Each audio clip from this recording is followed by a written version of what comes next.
Hər vaxtınız xeyir olsun. 2023-cü ilin MİQ imtahan sualı, hansı ki 90% müdavimin səhv etdiyi suallardan biri idi. Məşhur dəvəquşu mətni ilə sizləri tanış etmək istəyirəm. Bəli, doğru, yanlış bir də ehtimal cədvəlidir. İlk olaraq bu tiplə sizi tanış edeyim, imtahanda qarşımıza çıxa bilər. Doğrudur odur ki, məsələn, burada 45 dəqiqə yazılıbsa, sən də de ki, 45-dir. Və yaxud da 40-50 arası dəqiqə lazımdır. O bizim doğru fikrimizdir. Hansı ki, mətndə o haqda cavab tapa bilirsən. O hissəni cavablandıra biləcəyin qədər məlumat olsun gərək. Yanlışdır o deməkdir ki, burada məsələn 45 dəqiqə yazılıbsa, yanlışda yazılmalıdır ki 35 dəqiqə. O zaman deyərəm ki, hə, artıq bu səhv fikirdir. Axı mən mətndə bayaq oxuyanda orada 45 yazılmışdı. Necə 35 ola bilər ki? Desə 35-dən yuxarı o başqa. Məhz 35 dəqiqə lazımdır. Desə o səhv olacaq artıq. Ehtimal nədir? Ehtimal nə doğrudur, nə də yanlışdır. Bilinmir nədir. Nə deməkdir? Bəzən olacaq ki, mətndə yəni məsələn deyirəm, alimlər müəyyənləşdirib ki, tarix boyu ən böyük yumurta qoyan canlı Epiornis olub. Yəni bunun üzərindən deyə bilər ki, tədqiqatlar nəticəsində sonradan da ən çox yumurta qoyan canlılar araşdırılıb və bir neçə fikir irəli sürülüb. Məsələn deyirəm. O zaman deyərəm ki, mən bilmirəm. Yəni ola da bilər, olmaya da bilər. Bu bir ehtimaldır. Yəni sən mətndə nəyisə doğru, dəqiq çıxara bilmirsənsə, deməli o doğru deyil. Nəyisə yanlışlığın deyə bilmirsənsə, bu deməli yanlış da deyil. O zaman nə doğruya qoya bildin onu, nə də yanlışa. Deməli ehtimalda ola bilər. Ehtimal odur ki, səhvdə çıxara bilmirsən cümləni, düzdə çıxara bilmirsən. Deyirsən bilmirəm, yəni fikrim yoxdur. Ehtimalla yaza bilərəm amma bu fikri. Amma o demək deyil də, yəni hər aidiyyətsiz bir şeyə gəlib ehtimala qoya bilmərik. Mətni oxuyursan, nəticə çıxarırsan özündə və deyirsən ki, hə, niyə də olmasın? Yəni alimlər sadəcə bir dəfə araşdırmayıblar da, bundan sonra da araşdırıblar. Amma mətndə ona gərək duyulmayıb deyə o haqda məlumat yoxdur. Deməli ehtimala yaza bilərəm filan məlumatı. Gəl başlayaq. Getdik. Mətnə əsasən cədvəldəki məlumatların uyğunluğunu düzəltməliyik. Yəni doğruya doğru, yanlışa yanlışı, ehtimala da ehtimalı. Dəfələrlə eşitmisiniz ki, dünyada ən böyük yumurta dəvəquşu yumurtasıdır. Qoy bunu silək. Amma öz çəkisi ilə müqayisədə balaca kivi quşunun yumurtası dəvəquşu yumurtasından düz 17 dəfə ağır gəlir.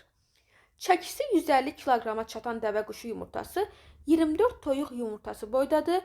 Onu suda bərkiyənədək qaynatmaq üçün 45 dəqiqə vaxt lazımdır. Bundan belə dəvəquşunun yumurtası onun öz çəkisinin 1,5%-ni təşkil edir. Adətən 1,5 kiloqram ağırlığı olan kivinin hər yumurtası isə dişi quşun çəkisinin 26% qədər olur. Alimlər müəyyənləşdiriblər ki, tarix boyu ən böyük yumurta qoyan canlı Epiornis olub. Madagaskar adasında yaşayan və indiki dəvəquşulara bənzəyən bu nəhəng heyvanın kökü 17-ci əsrin sonlarında kəsilib. Əvvəllər ona fil quşu da deyiblər. Epiornisin yumurtasının həcmi 9 litr, çəkisi isə 180 toyuq yumurtası qədər olub. Uyğunluq, baxaq görək, hansı variantdadır? Cavabımız olacaq burada 1, 4, bir də 6. Amma izahını verək. B variantı. Bir də yazılıb ki, öz çəkisi ilə müqayisədə kivi quşunun yumurtası dəvə quşunun yumurtasından ağır olduğu üçün bu canlının dünyanın ən ağır yumurtasına sahib olduğu düşünülür. Bəli, baxın burada yazılıb ki, 17 dəfə ağır gəlir. Və öz çəkisi ilə müqayisədə balaca kivi quşunun yumurtası dəvə quşu yumurtasından düz 17 dəfə ağır gəlir. Baxın, amma qoyur və bu cümlənin artıq hökmünü itirir. Nə olsun ki, dünyada ən böyük yumurta dəvə quşu yumurtasındadır. Amma kivi quşunun yumurtası gəlir ağırlığı ilə məhz o böyük zənn etdiyimiz yumurtanı keçib gedir ağırlığı ilə. Deməli, 4-də görək ehtimala nə yazıblar? Deyirlər ki, fil quşu dəvə quşuya bənzədiyi üçün onun əcdadı hesab edilir. Bəli, bax, burada yazılıb ki, əvvəllər dəvə quşuna fil quş da deyiblər. Bax, burada bu hissədə Epiornis, Madagaskar adasında yaşayan və indiki dəvə quşulara bənzəyən bu heyvanın kökü 17-ci əsrin sonlarında kəsilib. Əla. Yəni əcdadı hesab edilirmi? Bənzədiyinə görəmi əcdadı olsun?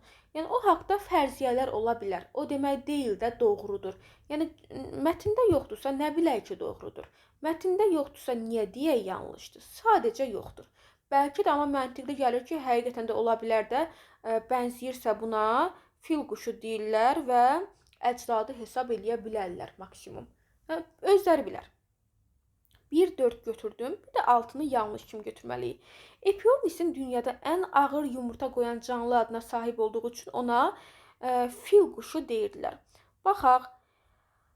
Fil quşu deməklərinin səbəbini axı bura yazıblar.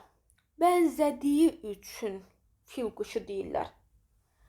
Bax, dəvə quşlara bənzədiyi üçün fil quşu adını veriblər. Da, yəni burada yalanı mən yaza bilmərəm ki, hə, düzdür, oxumuşam, filan səbəbə görə fil quşu deyirlər. Elə bir şey yoxdur. Cavabımız oldu 1, 4 və 6. Görək digərlərində nə var? Epiornisin nəsli kəsildiyi üçün hal-hazırda ən böyük yumurta qoyan canlı kivi quşu hesab olunur. Bu bir ehtimal ola bilər də. Yəni hal-hazırda axı bizim bir məlumatımız yoxdur, nə baş verib. Fikir verin, özü hər bir şey bir yana. Ən son məlumatı 17-ci əsrdə yazılıblar ki, kəsilib, sonlarında nəsli kəsilib. Da indi hal-hazırda hansı hadisə, proses baş verir, o haqda bir doğru fikir irəli sürə bilmərik. 3-ə yazılıb ki, fil quşundan əvvəl də böyük yumurta qoyan canlılar olmuşdur. Yəni fil quşundan əvvəl yumurta qoyan bir canlı olmamışdı axı. Ən azı mətndə elə bir məlumat yoxdur. Deməli bu bir yanlışdır. Ehtimal ola bilməz. Həm də biz bayaq dedik ki, hər şey gəlib ehtimala yazmaq olmaz. Yəni bunu özləri də deyirlər ki, yəni fil quşundan əvvəl böyük yumurta qoyan canlı olmamışdı. İlk ilə fil quşundan başlayıb. Çəki cəhətdən deyil ki, bu böyüklük, həcm cəhətdəndir. Bax, burada yazılıb ki, ən böyük yumurta. Düzdürmü? O səbəbdən 3-dəki fikri biz ehtimal götürə bilmərik. Yəni, o bir dəqiqliklə yanlış fikirdir. Gələk 5-ə. Madagaskar adasında yaşayan Epiornisin nəsli əsrlər əvvəl kəsilib. Bu fikir, baxın, burada yazılıb ki, 17-ci əsrin sonlarında kəsilib. Bəli, əsrlər əvvəl kəsilib. Amma burada görün nədə yazılıb onu? Yanlışda yazıblar deyə olmaz. Yəni, əsrlər keçib, nəsli kəsilibsə, o artıq onun doğru sayılan fikri olmalı idi. Cavabımız oldu bu məşhur dəvə quşu mətnində B variantı.